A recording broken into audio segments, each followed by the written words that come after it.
Anime ini dibuka dengan memperkenalkan Kunon Gurion, seorang anak kecil yang terlahir sepenuhnya buta. Suatu hari, ia tiba-tiba bertanya kepada kedua orang tuanya tentang arti melihat. Pertanyaan polos itu membuat mereka terkejut. Kunon menjelaskan bahwa semua orang selalu mengatakan matanya tidak bisa melihat, tetapi ia sendiri bahkan tidak mengerti apa makna dari melihat itu. Ibunya menatapnya dengan wajah penuh kecemasan, sementara ayahnya berusaha menjelaskan bahwa melihat berarti mampu mengenali warna dan bentuk. Namun, penjelasan itu justru semakin membingungkan Kunon, karena ia sama sekali tidak tahu apa itu warna maupun bentuk. Ayahnya kemudian mengingatkan bahwa mata Kunon menyimpan bekas pahlawan, luka yang ditinggalkan oleh ksatria suci Hister Huglia, sesuatu yang seharusnya membuatnya bangga. Kunon menerima penjelasan itu dengan pasrah, tetapi dalam hatinya ia terus bertanya-tanya, mengapa para pelayan selalu merasa iba padanya hanya karena ia tidak bisa melihat. Suatu hari, seorang pelayan bernama Iko menuntunnya menyusuri Manor untuk bertemu guru sihir barunya. Kunon tidak memahami mengapa ia harus belajar sihir, tetapi Iko menjelaskan bahwa ia terlahir dengan lambang air, sehingga akan sangat disayangkan jika kemampuannya tidak diasah. Kunon menanggapi dengan datar, mengatakan bahwa meskipun bisa memakai sihir, ia tetap tidak dapat pergi kemanapun tanpa bantuan orang lain. Tak lama kemudian, ia bertemu Jenny Kors, yang memperkenalkan diri sebagai guru sihirnya mulai hari itu. Baru beberapa menit pelajaran dimulai, Kunon meraih tongkat sihir dan secara mengejutkan berhasil mengeluarkan mantra. Ia sendiri tidak tahu sihir apa yang ia gunakan, hingga Jenny menjelaskan bahwa itu adalah sihir air bernama Auri, yang mampu menciptakan air dari manapun. Ia menambahkan bahwa air yang tercipta barusan kira-kira seukuran bola mata. Ucapan itu langsung menarik perhatian Kunon. Sementara Jenny panik karena mengira ucapannya menyinggung. Kunon justru tenggelam dalam pikirannya sendiri. Ia mulai membayangkan ukuran matanya dan apa yang baru saja ia ciptakan. Hingga akhirnya muncul tekad kuat dalam dirinya. Ia ingin menciptakan matanya sendiri dengan sihir. Saat makan siang, rasa penasaran Kunon semakin besar. Ia membongkar makanannya dengan tangan, meraba, dan mencium setiap bahan. Iko menjelaskan bahwa sayuran segar yang ia makan adalah selada. Ketika Kunon mengira memegang apel, Iko memberitahunya bahwa itu sebenarnya buah plum. Melihat rasa ingin tahunya, Iko merasa memasak kini menjadi jauh lebih bermakna. Di sore hari, Flora datang seperti biasa untuk membacakan buku.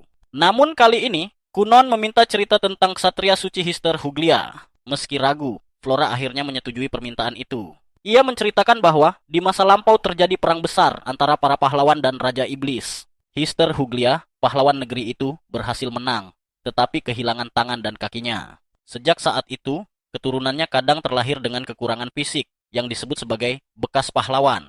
Meski begitu, Kunon tidak melihat dirinya sebagai reinkarnasi siapapun. Ia menganggap kekuatannya adalah miliknya sendiri. Dalam latihan berikutnya, Kunon berhasil menggandakan sihir Auri hingga 4 tetes air. Ia semakin yakin bahwa dengan sihir ia bisa mewujudkan impiannya. Namun tubuhnya ambruk karena kelelahan. Dari situ ia menyadari bahwa pengetahuan dan stamina sama pentingnya. Iko mengingatkannya bahwa ia baru berusia 7 tahun, tetapi Kunon menolak menunggu. Ia ingin menjadi lebih kuat sekarang. Beberapa hari kemudian, Kunon mulai berlatih pedang bersama Auro, gurunya yang baru. Ia mempelajari cara menggerakkan bahu, siku, dan pergelangan tangan secara berurutan. Saat latihan berlangsung, Jenny datang dan terkejut melihat perubahan besar pada Kunon. Ketika ia kembali berlatih sihir, Kunon mampu menciptakan banyak bola air sekaligus, membuat Jenny terdiam dan merasa gentar akan potensinya. Di sisi lain, diperlihatkan Putri Mirika Huglia di manornya. Ia tampak enggan berangkat dengan kereta, bertanya-tanya apakah ia benar-benar harus pergi menemui tunangannya. Ia merasa Kunon pasti merasakan hal yang sama, selalu tampak murung. Namun sang pelayan mengingatkannya bahwa itu adalah keputusan raja dan tidak ada pilihan selain menurutinya. Di dalam kereta, Mirika larut dalam pikirannya tentang Kunon, anak yang terlahir dengan bekas luka pahlawan dan menjadi sosok penting bagi kerajaan Huglia. Ia paham bahwa pernikahan politik ini adalah bagian dari kewajibannya sebagai bangsawan, namun kenangan tentang pertemuan pertama mereka tetap tak bisa diusir dari benaknya. Saat itu, ia selalu berusaha menghibur Kunon, menanyakan hal-hal yang ia sukai dan permainan apa yang ingin ia mainkan. Namun jawabannya selalu sama, tidak ada. Kunon tak bisa melakukan apapun atau pergi kemanapun sendirian. Wajah Mirika terasa muram setiap kali mengingat hal itu. Ia bahkan sulit percaya bahwa ia harus menatap wajah suram tersebut sepanjang hidupnya. Namun dugaannya runtuh ketika ia kembali bertemu Kunon. Anak itu menyambutnya dengan senyum cerah, jauh lebih hidup dari sebelumnya. Mirika terdiam, tak tahu harus bereaksi bagaimana. Saat ia menanyakan apa yang telah terjadi, Kunon menjawab bahwa ia telah jatuh cinta pada sihir.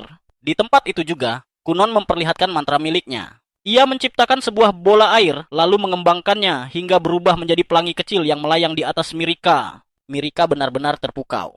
Ia menyadari betapa luar biasanya kemampuan itu. Kunon lalu meminta maaf karena selama ini membuat Mirika merasa harus bersikap terlalu hati-hati di dekatnya. Ia bertanya apakah hari ini Mirika bersedia mendengarkan ceritanya, karena belakangan ini ia mengalami banyak hal menyenangkan. Mirika menatapnya dengan kaget. Ia tak pernah tahu bahwa Kunon bisa menunjukkan ekspresi seperti itu. Tanpa ragu, ia menggenggam tangan Kunon dan mengikutinya.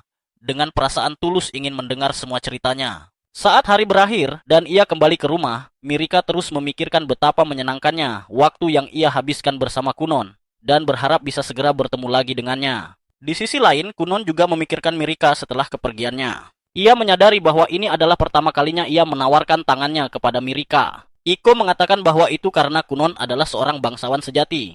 Mendengar itu, Kunon merasa perlu belajar cara bersikap yang pantas di hadapan Mirika. Ia pun meminta bantuan Flora, menyatakan bahwa ia ingin menjadi seorang pria terhormat yang layak bagi putri Mirika. Flora setuju dengan senang hati dan mulai menjelaskan etika bangsawan, meski Iko menyelah dan meminta agar Kunon juga diajarkan selera humor. Sementara itu, Jenny dilanda kegelisahan. Ia terkejut melihat kemampuan Kunon dalam sihir. Menciptakan 7 bola air sekaligus adalah sesuatu yang bahkan sulit ia lakukan. Kunon telah menyempurnakan sihir dasar dengan sangat cepat, hingga nyaris tak ada lagi yang bisa ia ajarkan. Ia sempat berpikir untuk melanjutkan ke sihir tingkat menengah. Bagaimanapun, sihir tidak sepenuhnya aman untuk anak berusia 7 tahun. Meski begitu, Jenny menolak menyerah. Ia mulai menyusun metode baru. Saat bertemu lagi dengan Kunon, ia menjelaskan bahwa mantranya sebenarnya hanya menciptakan air, dan mereka akan memecah proses sihirnya menjadi bagian-bagian kecil. Kunon langsung memahami, bahkan menyebutkan detail seperti memisahkan elemen, membuat air melayang, dan mempertahankan bentuknya. Jenny memujinya, lalu menjelaskan bahwa air juga memiliki suhu, warna, aroma, dan rasa. Setelah memahami konsep itu, Kunon berhasil menciptakan air berasa. Aiko mencicipinya dan menyebut rasanya seperti apel, namun Kunon membetulkan bahwa itu sebenarnya rasa plum. Jenny terkejut, namun berusaha tenang. Kunon mengakui bahwa hal itu masih menantang, tetapi ia yakin suatu hari nanti akan menguasainya sepenuhnya. Malam itu, Kunon termenung sambil memegang 2 buah apel. Ia menyadari bahwa ia bisa merasakan bentuk dan aroma, tetapi belum memahami warna. Ia ingin melihat dunia ini sepenuhnya, apapun caranya. Keesokan paginya, sebuah keajaiban kecil terjadi. Dengan bantuan sihir, Kunon mulai merasakan warna melalui sentuhan dan jarak. Aiko segera melaporkannya kepada ayahnya bahwa Kunon kini mulai bisa mengenali warna, meski masih terbatas. Semakin dekat dan semakin sering disentuh, semakin jelas warna itu baginya. Ayah Kunon tampak sangat terkejut mendengar kabar itu. Dengan nada tak percaya, ia bertanya apakah itu berarti putranya kini bisa membaca buku. Aiko mengangguk dan membenarkannya. Ia menjelaskan bahwa Kunon mampu meraba tinta untuk mengenali warna. Meskipun belum memahami huruf sepenuhnya, ia sudah tenggelam dalam buku bergambar dan ensiklopedia. Setelah mencerna penjelasan itu, ayah Kunon meminta Aiko kembali tinggal di rumah utama. Selama ini ia pindah karena Kunon tak ingin merepotkan orang lain, sementara istrinya harus merawatnya tanpa henti. Namun keadaan kini sudah berbeda. Aiko dengan lembut menolak, menjelaskan bahwa Kunon sedang berusaha berubah secara drastis dan setiap hari adalah perjuangan. Perubahan lingkungan justru bisa menghambatnya mencapai tujuan. Sang ayah segera memahami alasan itu dan mengakui bahwa jarak mereka sudah cukup dekat untuk bertemu kapan saja. Ia meminta maaf karena membiarkan Aiko merawat Kunon sendirian, tetapi Aiko tersenyum dan mengatakan ia tidak keberatan, apalagi ia senang bekerja demi uang. Ayah Kunon tertawa kecil, berkata bahwa keceriaannya mungkin berdampak baik bagi putranya. Aiko pun dengan bercanda meminta kenaikan gaji. Namun sang ayah hanya menertawakannya, membuat jawabannya sangat jelas. Beberapa waktu kemudian, Aiko melihat Kunon kembali bereksperimen dengan sihir. Kunon menjelaskan bahwa Jenny akan segera datang dan ia ingin memberinya kejutan. Aiko menyemangatinya untuk mengerahkan seluruh kemampuannya. Kunon lalu merapalkan mantra, menciptakan bola air merah besar yang melayang di udara. Aiko memujinya, mengatakan warnanya indah seperti mata kelinci putih. Kunon sangat antusias dan berkata bahwa semakin besar bola airnya, semakin kuat ia merasakan warna tersebut. Namun kegembiraan itu terhenti ketika orang tua dan kakaknya tiba. Ibunya mengatakan bahwa ia sudah mendengar kabar tentang kemampuan Kunon melihat warna. Kunon langsung mengenali suara ibunya dan tersenyum bahagia. Sayangnya, kegembiraan itu membuatnya kehilangan konsentrasi. Bola air raksasa itu jatuh dan menimpa dirinya serta Aiko. Setelah hening sesaat, Kunon sama sekali mengabaikan kejadian itu dan memanggil ibunya dengan tubuh berlumuran warna merah pekat. Pemandangan mengerikan itu membuat sang ibu menjerit ketakutan dan pingsan di pelukan anaknya. Ayah Kunon murka dan menanyainya bagaimana ia bisa melakukan hal mengerikan seperti itu. Kunon benar-benar tidak mengerti letak kesalahannya. Dengan santai, Aiko menjelaskan bahwa merah juga merupakan warna darah manusia. Ibunya akhirnya sadar kembali, namun sang ayah masih diliputi amarah. Ia menghukum Kunon dengan menghentikan uang sakunya selama 2 bulan dan memotong gaji Aiko selama 3 bulan. Kunon meminta maaf dan menerima hukuman itu, sementara Aiko justru pingsan mendengar potongan gajinya. Dari kejauhan, Jenny mengamati semua itu dan kembali menyadari betapa mengerikannya Kunon. Ia bertanya-tanya sejauh apa bocah itu akan melangkah. Bahkan sempat terpikir bahwa ia mungkin bisa meraih gelar kehormatan tertinggi di dunia ini, Ceruan Sorcerer. Tak lama setelahnya, ayah Kunon berbicara dengan putra sulungnya, Ixio. Ia berniat mengirim Kunon ke sekolah khusus anak bangsawan. Ia sadar bahwa Kunon hampir tak pernah keluar dari mansion sejak lahir, dan pasti takut pada orang asing. Itulah sebabnya ia membutuhkan Ixio. Ixio terdiam sejenak, teringat masa lalu ketika Kunon terjatuh dari tangga saat ia ingin bermain dengannya. Meski dihantui rasa bersalah, Ixio menatap ayahnya dengan tekad dan berjanji akan melindungi Kunon apapun risikonya. Di sisi lain, Kunon tampak tenang membaca buku tentang hidromansi, menelusuri kata-kata dengan jarinya. Ia menjelaskan pada Aiko bahwa ilmu itu memungkinkan seseorang melihat masa depan atau mencari benda hilang melalui air. Aiko bercanda meminta Kunon menemukan masa mudanya yang hilang, lalu calon jodohnya. Kunon menenangkannya dengan pujian tulus, bahkan mengatakan bahwa jika ia bukan putra kedua Markis, ia akan menikahinya. Sementara mereka bercanda, Flora hanya mengamati dengan senyum canggung, masih ragu apakah sikap ceria Kunon adalah hal yang tepat. Meski begitu, ia tak bisa menyangkal bahwa bocah itu kini jauh lebih menggemaskan dibanding pertama kali mereka bertemu. Malam harinya, Aiko mengantar Kunon pulang ke Manor karena Lord Gurion menunggunya. Angin dingin membuat Aiko menggigil, dan Kunon kembali menggunakan Auri untuk menciptakan 2 bola air hangat. Aiko memeluknya dengan senang, sementara Kunon menjelaskan bahwa itu masih prototipe. Sesampainya di Manor Huglia, mereka disambut oleh kepala pelayan Balon dan Ixio. Kakaknya menawarkan bantuan, namun Kunon menolak dengan yakin, mengatakan bahwa sihirnya kini membantunya merasakan sekitar. Meski tersenyum, Ixio teringat wajah sedih adiknya di masa lalu. Akhirnya, mereka bertemu orang tua mereka yang telah menyiapkan pembicaraan penting untuk disampaikan.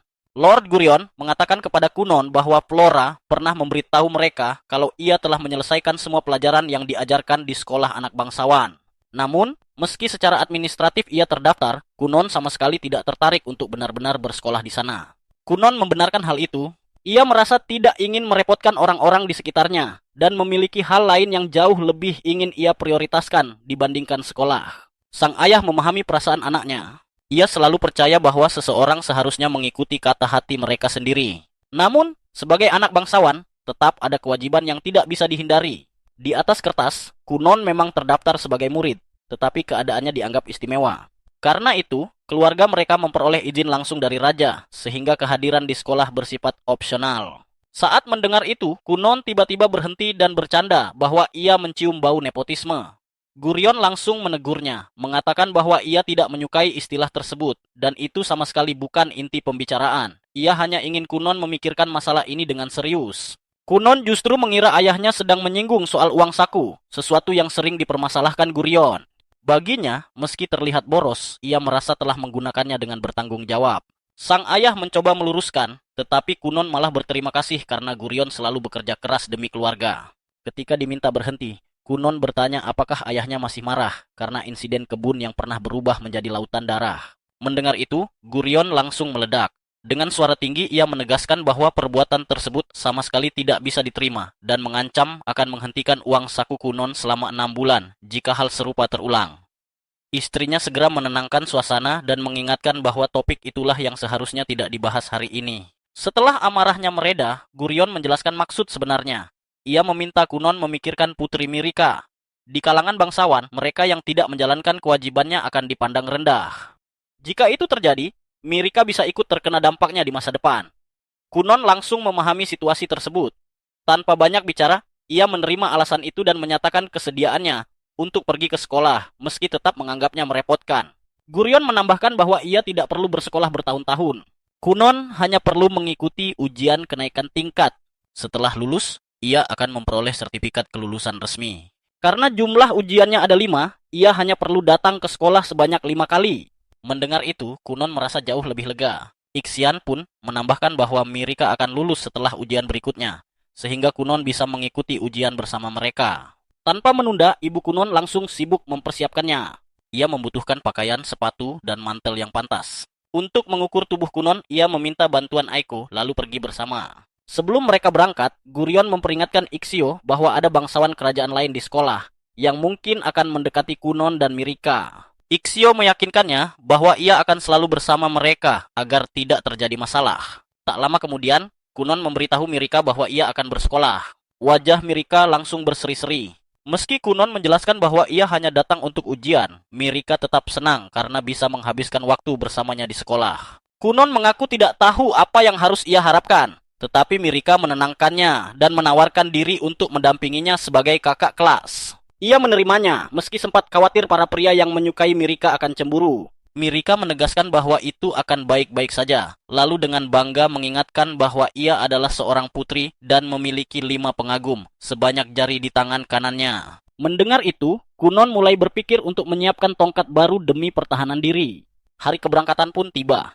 Kunon tampil rapi dengan pakaian elegan, topeng penutup mata, dan tongkat barunya. Aiko sangat antusias, mengatakan bahwa ia tampak seperti pangeran dalam buku dongeng. Dalam perjalanan, Kunon menggunakan sihir untuk membuat kereta melaju mulus tanpa guncangan.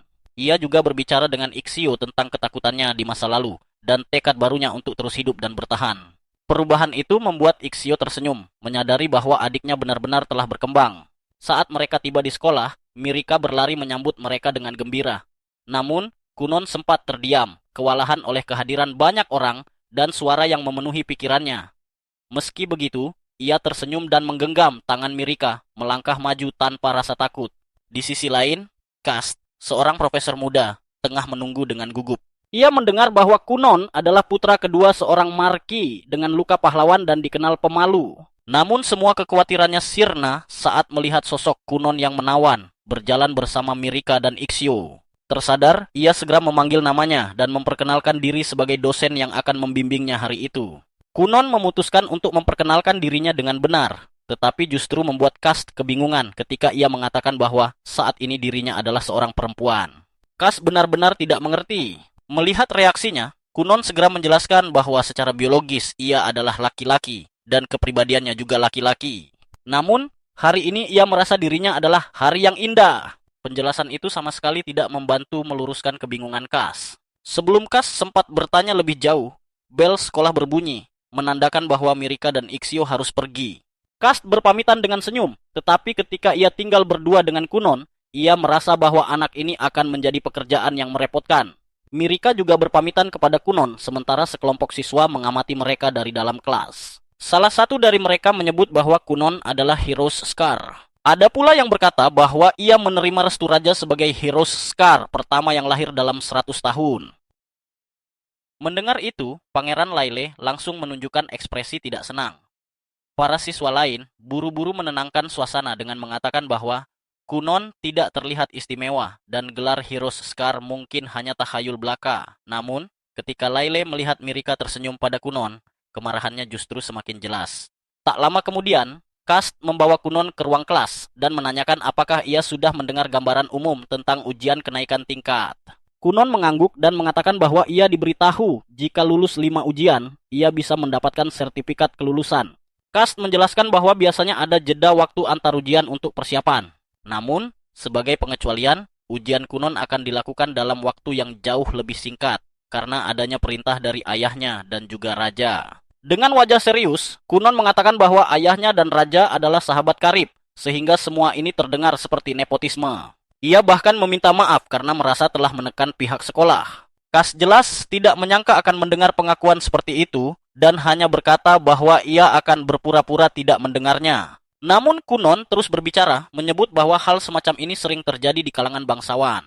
Kast akhirnya memotong pembicaraan, meletakkan lembar ujian di meja, dan memintanya mulai mengerjakan. Setelah bel berbunyi, Cast pergi ke ruang guru untuk memeriksa hasil ujian. Ia sama sekali tidak menyangka Kunon akan mengobrol sepanjang ujian dan mengira ia pasti gagal. Namun kenyataannya, semua jawabannya benar di setiap mata pelajaran, sesuatu yang sulit ia pahami. Sementara itu, Kunon merasa lapar dan memutuskan pergi ke kafetaria bersama Mirika. Di sana mereka tiba-tiba bertemu Pangeran Laile dan teman-temannya. Mirika langsung terlihat tegang. Suasana mendadak sunyi dan dipenuhi ketegangan. Laile mengejek Kunon, menanyakan apakah anak kecil sepertinya benar-benar menerima restu dari ayahnya. Mirika mencoba membela Kunon, tetapi Laile memerintahkannya untuk diam. Pegangan Kunon pada tongkatnya mengeras. Ia berkata bahwa ia tidak peduli siapa lawannya. Tetapi jika seseorang menyakiti Mirika dan menghalangi jalannya, ia tidak akan tinggal diam. Ancaman itu terhenti ketika Iksio berdiri di antara mereka dan dengan gugup bertanya apakah Laile membutuhkan sesuatu dari adiknya. Laile jelas tersinggung dan mengeluh karena Iksio berbicara tanpa izin. Tanpa berkata apa-apa, Kunon diam-diam menggunakan sihir. Ia mengumpulkan air di sekitar kafetaria tanpa ada yang menyadarinya dan membasahi celana Laile. Ketika Kunon dengan santai mengatakan bahwa sang pangeran mengompol, semua orang mulai berbisik. Laile panik, merasa dipermalukan, lalu melarikan diri bersama para pengikutnya. Dengan senyum puas, Kunon berkata bahwa satu gangguan telah pergi.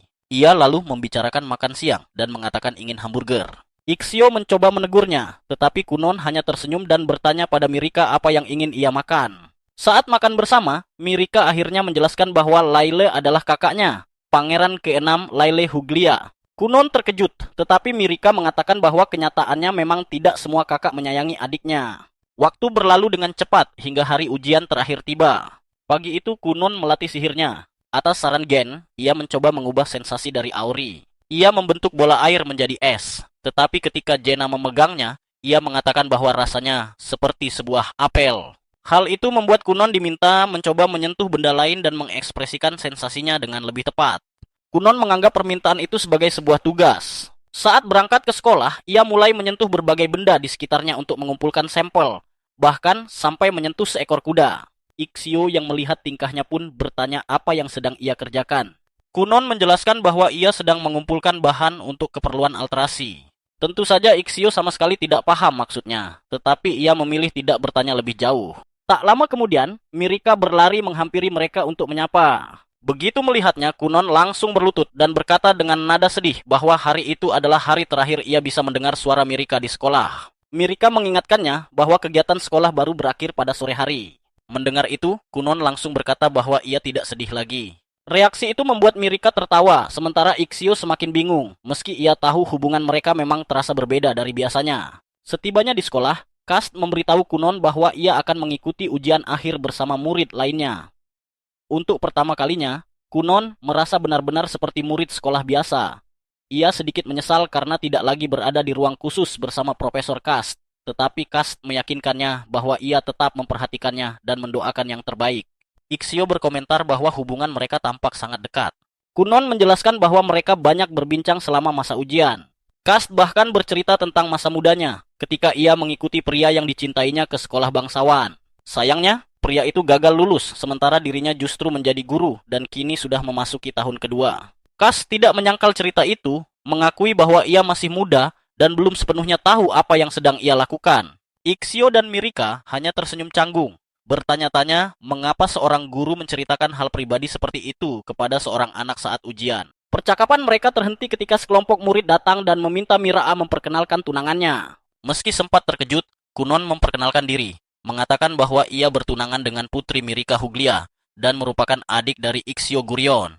Ia juga mengaku lega karena sempat mengira Mirika dan kakaknya tidak punya teman sebab tak ada yang berani mendekati mereka. Dengan wajah memerah, Mirika menjelaskan bahwa itu karena ia meminta orang-orang memberi mereka ruang agar bisa menikmati kehidupan sekolah bersama. Kunon memahami hal itu dan berterima kasih atas perhatian tersebut.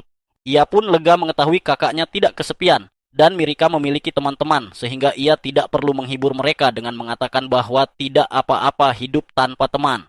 Mendengar itu, semua terdiam, hingga Mirika tersenyum dan berkata bahwa memang tidak masalah jika seseorang tidak memiliki teman. Kunon setuju mengatakan bahwa manusia ternyata bisa bertahan dengan baik meski sendirian. Di tempat lain, Laile tampak menatap keluar jendela dengan keras kepala. Teman-temannya mengingatkan bahwa ujian akan segera dimulai. Ia menjawab dingin bahwa para profesor bisa menunggu, tetapi mereka menegaskan bahwa ujian akhir dilakukan serentak dan bahkan seorang pangeran tidak boleh terlambat. Saat bel berbunyi, Kas meminta semua murid duduk.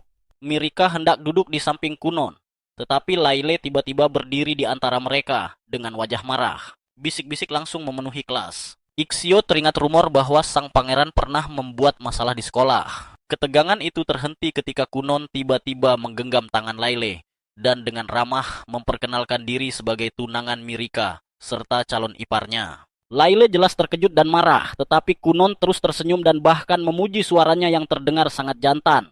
Ucapannya membuat Laile gugup dan salah tingkah. Mirika tertawa melihat reaksi itu, sementara Laile dengan kesal meminta Kunon melepaskan tangannya. Setelah akhirnya dilepaskan, Kas kembali menenangkan kelas dan ujian pun dimulai. Di akhir hari, Kas menggambar bunga besar di papan tulis dan mengumumkan bahwa semua murid lulus. Sorak-sorai pun memenuhi ruangan. Iksio memberi selamat pada adiknya. Mirika tersenyum dan berkata bahwa mereka lulus bersama dan Kunon pun mengucapkan selamat padanya. Sebelum pergi, Kunon berpamitan, berharap jalan mereka bisa bertemu kembali. Kas tersenyum, menganggapnya murid yang unik namun cemerlang. Setelah pulang, Kunon melanjutkan pelajarannya bersama Jenny, menunjukkan kemampuannya menggunakan mantra Auri dengan sempurna. Bahkan ia berhasil menciptakan burung yang tampak nyata dan terbang pergi. Jenny terkejut hingga berlutut, menyadari bahwa sudah saatnya mengatakan kebenaran. Namun, saat kebenaran itu diungkap, reaksi Kunon justru di luar dugaan. Ia dengan dramatis menyimpulkan bahwa Jenny pasti adalah Dewi Langit Malam, yang suatu hari harus kembali ke dunia para dewa. Jenny tersenyum dan mengatakan bahwa secara pribadi ia sangat menyukai cerita itu.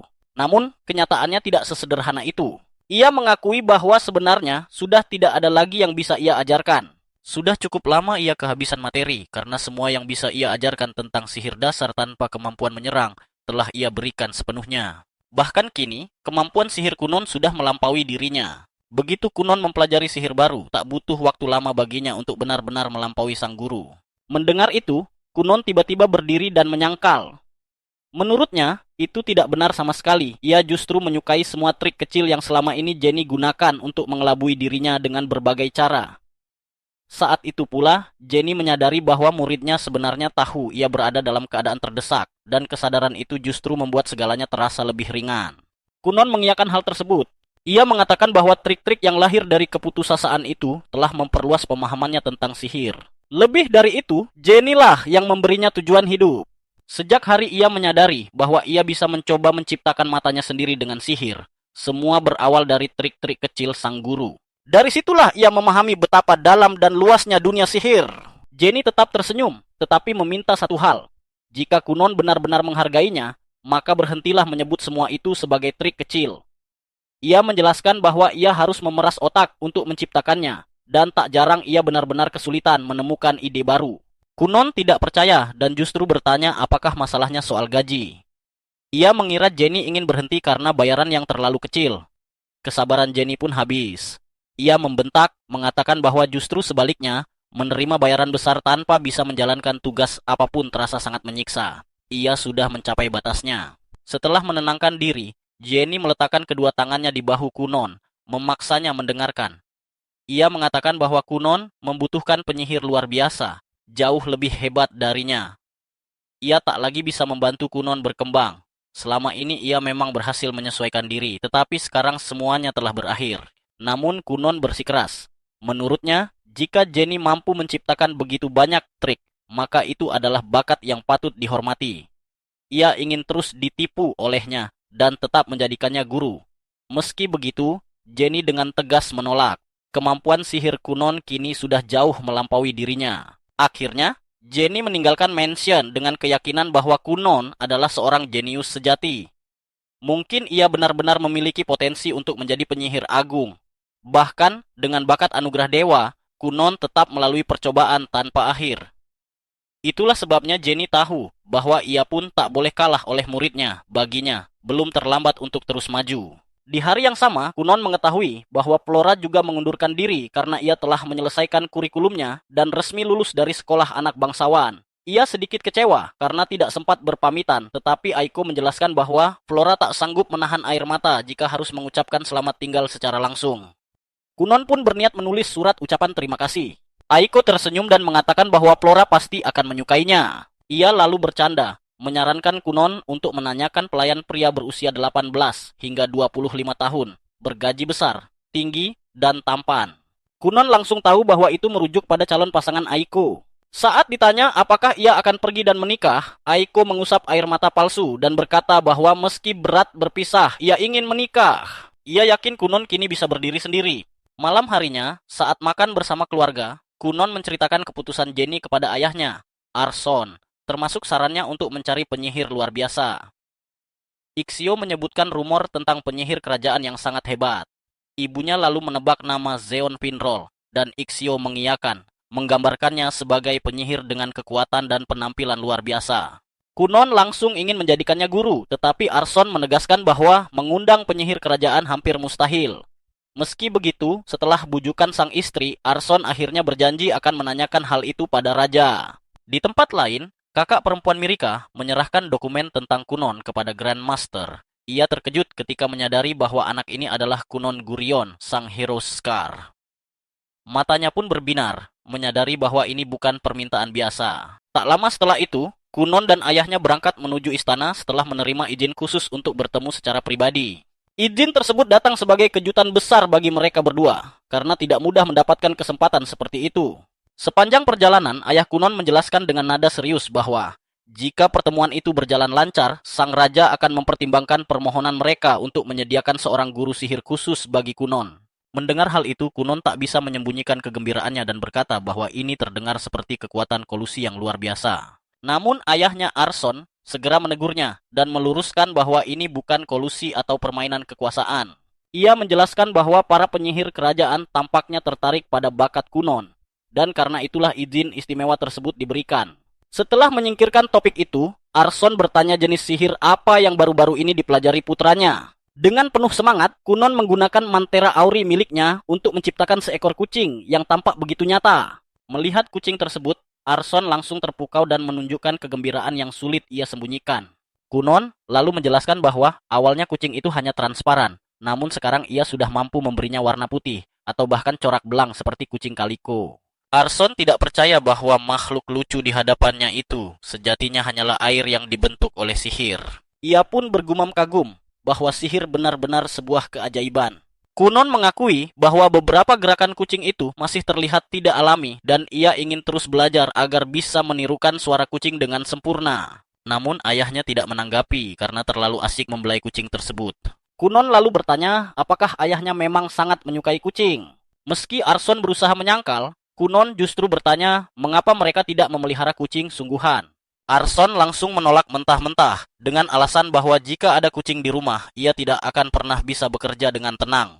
Dengan nada bercanda, Kunon berkata bahwa dengan kekayaan dan pengaruh keluarga Gurion, mereka seharusnya bisa mengumpulkan kucing-kucing lucu dari seluruh dunia. Namun Arson tetap pada pendiriannya. Ia menegaskan bahwa mereka tidak akan memelihara kucing atau hewan apapun, karena ia tidak ingin ada makhluk yang berlarian di sekitar kakinya dan membuatnya tersandung. Kunon memahami bahwa ayahnya hanya mengkhawatirkan keselamatan, dan ia meyakinkan bahwa dirinya kini sudah cukup kuat untuk tidak perlu dikhawatirkan lagi.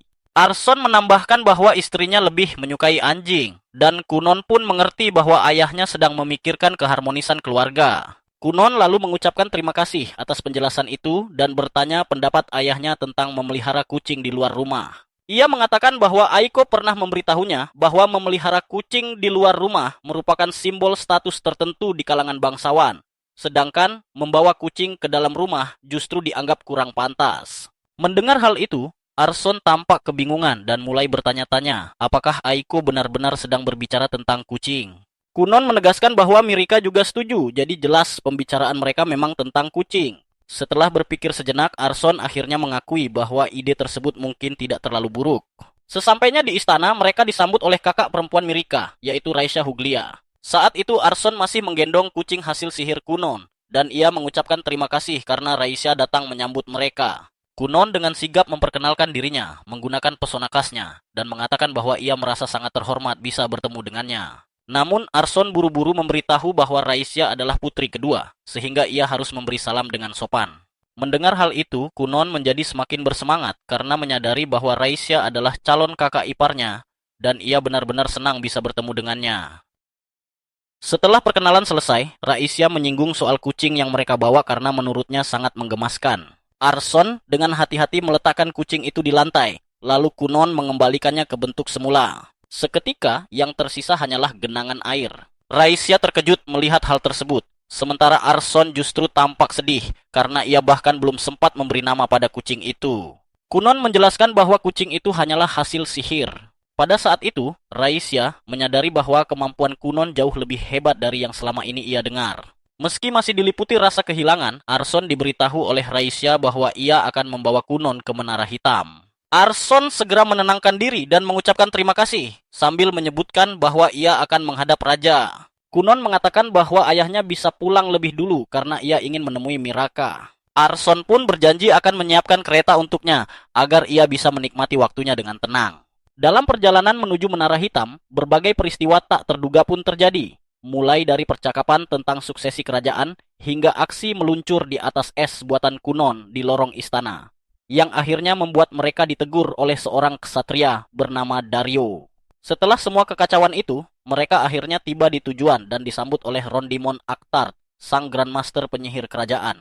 Di hadapan kekuatan sihir yang jauh melampaui apapun yang pernah ia lihat, Kunon menyadari bahwa dunia sihir yang sesungguhnya baru saja terbuka lebar di hadapannya. Kunon sebenarnya tidak terlalu terkejut ketika mendengar penjelasan itu. Ia dengan jujur mengakui bahwa ini adalah pertama kalinya ia mendengar tentang lambang atau crest, sehingga semua informasi tersebut belum sepenuhnya meresap ke dalam pikirannya. Baginya, konsep itu masih terasa abstrak dan sulit dibayangkan. Setelah merenung sejenak, Kunon pun mengajukan pertanyaan yang cukup mendasar. Ia ingin tahu apakah perbedaan peringkat seseorang akan memengaruhi jenis atau kekuatan sihir yang dapat mereka gunakan. Mendengar pertanyaan itu, Grandmaster menjawab dengan tenang. Ia menjelaskan bahwa tidak ada pengelompokan yang benar-benar jelas mengenai sihir berdasarkan peringkat. Satu-satunya perbedaan yang bisa mereka pastikan hanyalah jumlah total kekuatan sihir yang dimiliki seseorang. Menurutnya, yang jauh lebih penting adalah apa yang akan Kunon pelajari mulai sekarang, dan seberapa besar dedikasinya terhadap sihir tersebut. Jika dua hal itu jelas, maka peringkat hanyalah angka tanpa makna yang mendalam. Setelah menjelaskan hal tersebut, Grandmaster memutuskan untuk melanjutkan ke bagian berikutnya. Nada suaranya berubah lebih santai, seolah ia sudah tidak sabar menunggu keseruan dimulai. Kunon sendiri sama sekali tidak memahami maksud perkataannya, tetapi tak lama kemudian ia sudah berada di luar Menara Hitam, dikelilingi oleh banyak penyihir yang memandangnya dengan penuh rasa ingin tahu. Grandmaster kemudian mengatakan bahwa dirinya sangat terpesona oleh Kunon, sehingga ia ingin memberinya sebuah ujian. Para penyihir di sekeliling langsung tampak bersemangat. Mereka ingin melihat sihir macam apa yang akan digunakan oleh pemuda yang dikenal sebagai bekas luka sang pahlawan. Selain itu, mereka juga mendengar desas-desus bahwa Kunon pernah memberi kesulitan besar pada Dario, sosok yang tidak bisa dianggap remeh. Dalam hatinya, Kunon bertanya-tanya, apakah lulus dari ujian ini berarti seorang penyihir kerajaan bisa menjadi gurunya. Dengan pemikiran itu, ia meminta Grandmaster untuk segera memulai. Seorang penyihir bernama Victo pun melangkah maju. Setelah menerima perintah, Victo menggunakan auri untuk menciptakan beberapa bola air kecil yang melayang di sekeliling tubuhnya. Begitu itu selesai, Grandmaster menoleh pada Kunon dan bertanya, apakah ia bisa menaklukkan bola-bola air tersebut dengan auri miliknya. Pertanyaan itu langsung membuat Kunon terkejut. Ia tidak pernah membayangkan konsep menaklukkan sihir dengan sihir.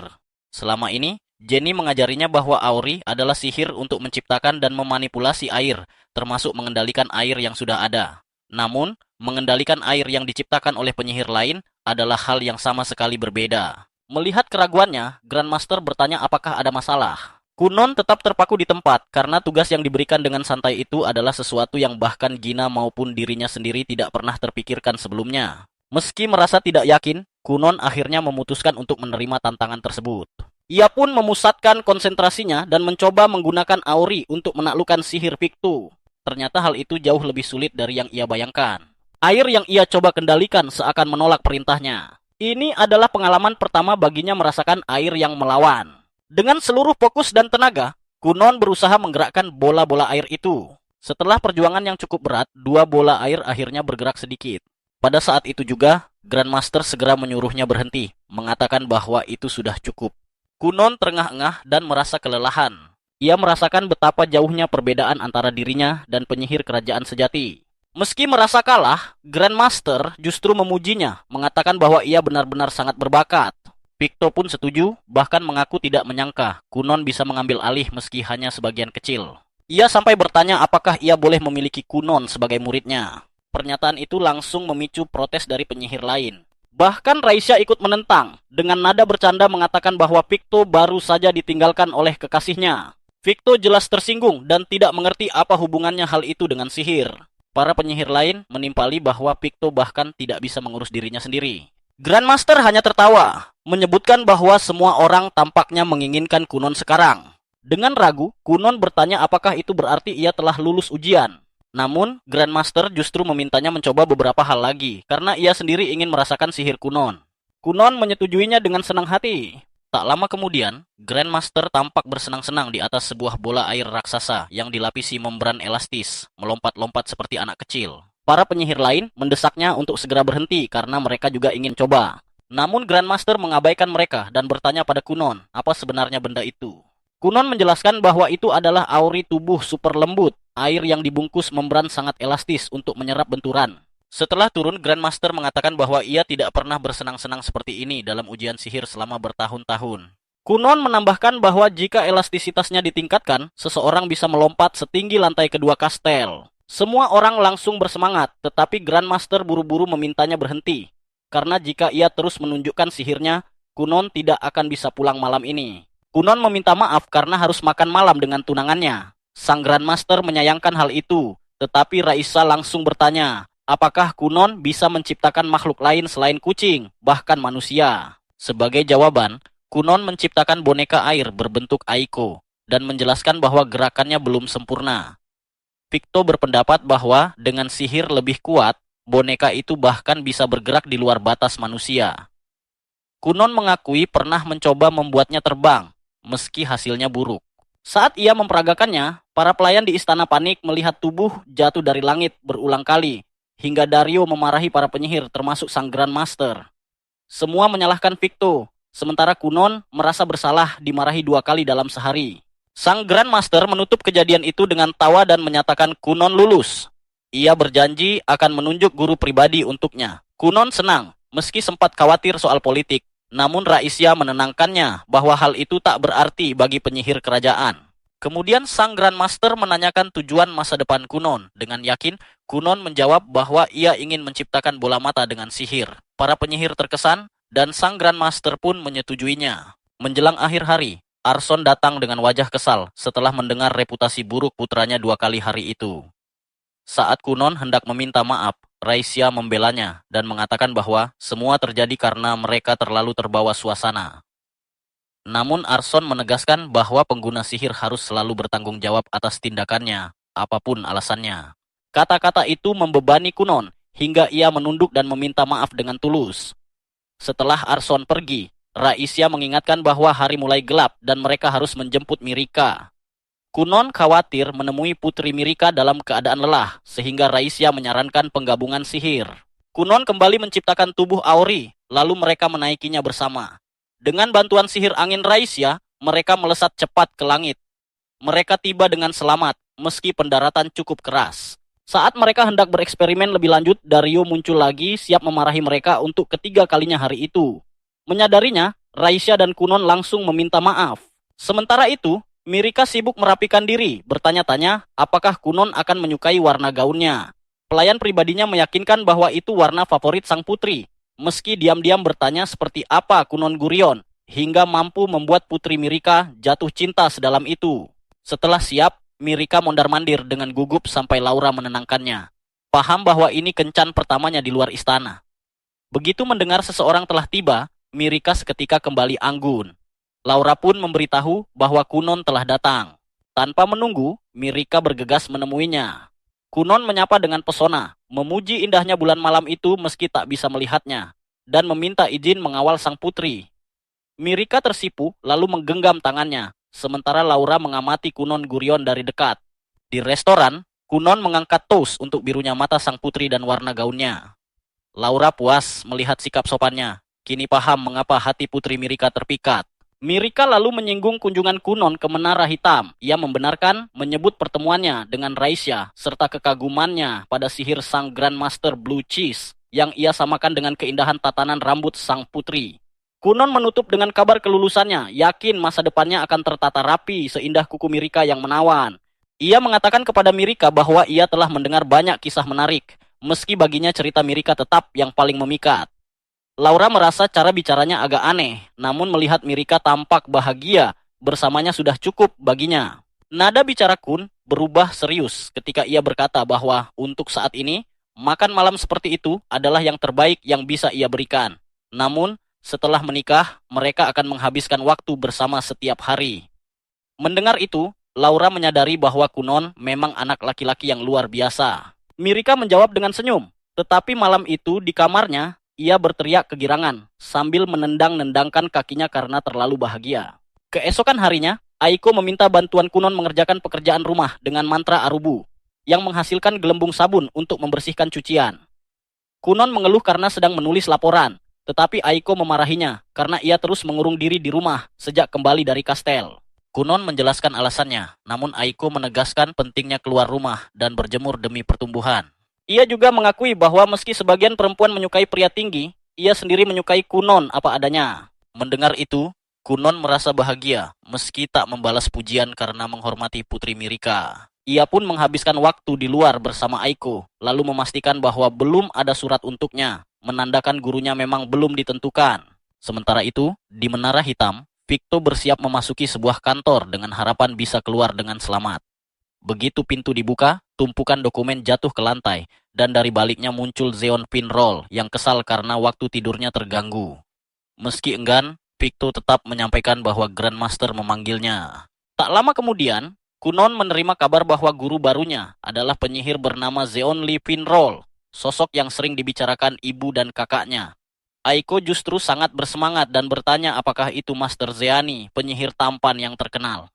Ia menjelaskan bahwa hampir semua perempuan di Huglia mengenalnya, lalu panik dan bergegas pergi untuk bersiap-siap. Keesokan harinya, Raisya menyuruh Mirika pergi ke rumah Kunon dengan alasan pengawalan karena penyihir kerajaan butuh perintah resmi untuk keluar. Namun Raisya masih mengeluh karena Zeon yang terpilih menjadi guru, padahal ia sendiri menginginkannya. Di lorong kastel, mereka berpapasan dengan April dan Lidalia yang merendahkan Mirika dengan membandingkannya dengan reputasi tunangannya. Raisya menanggapi dingin dan menyuruh mereka menyingkir. Kedua saudari itu pergi sambil menyindir masa lalu Raisya, membuatnya kesal dan kembali mengomel soal Zeon. Sementara itu, Kunon menunggu dengan sabar, membayangkan gurunya nanti, sementara Aiko nyaris meluap oleh kegembiraan. Saat kereta tiba, Kunon terkejut melihat Mirika datang berkunjung. Ia mengaku selalu menyiapkan mental setiap kali bertemu dengannya, sehingga pertemuan tak terduga ini membuatnya gugup dan kehilangan kata-kata. Seperti biasa, Kunon membanjiri Mirika dengan pujian hingga Zeon turun dari kereta. Kunon bertanya soal aroma Mirika yang terasa lebih dewasa.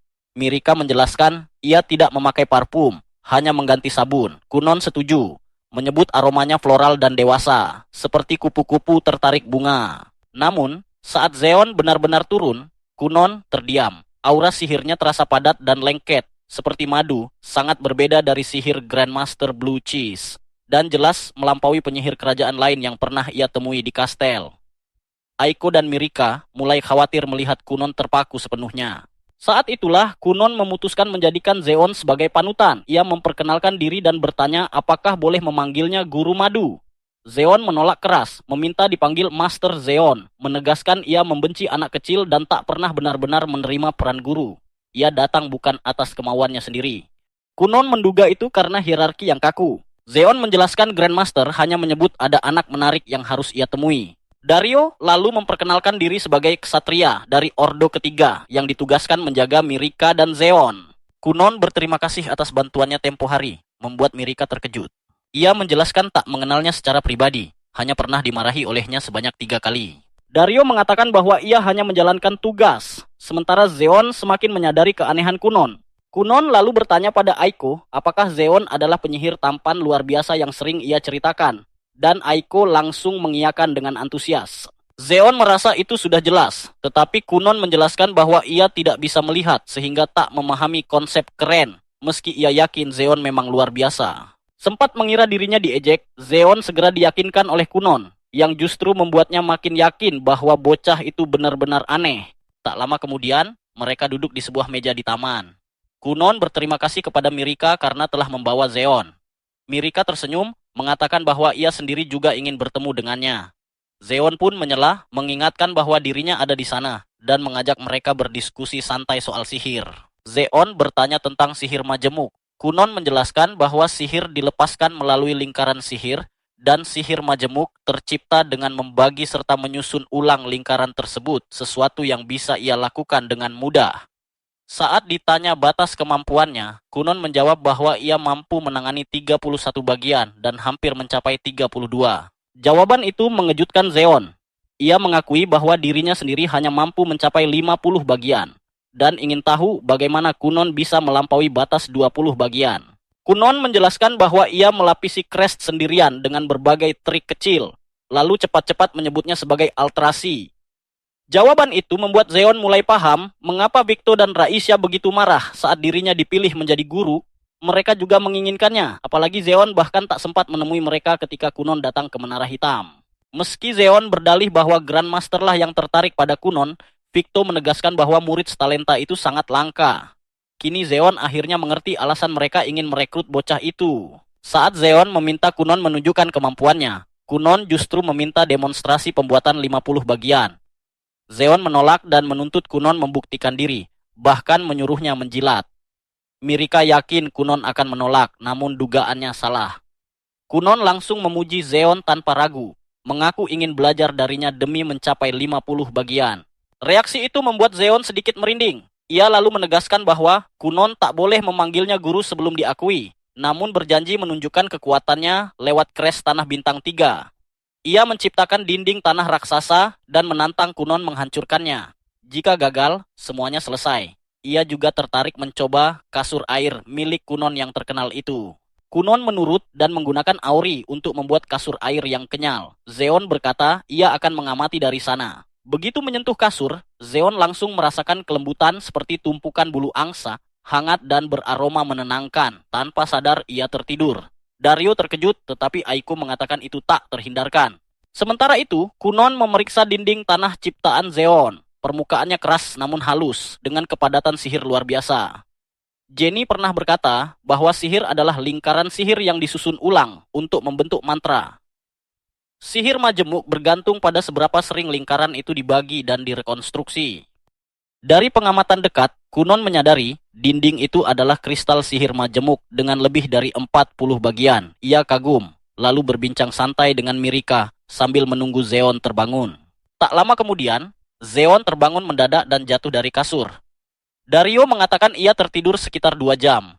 Melihat Kunon minum teh bersama Mirika, Zeon mengira ia sudah menyerah. Kunon membantah dan bertanya apakah ia siap melihat dinding itu dihancurkan.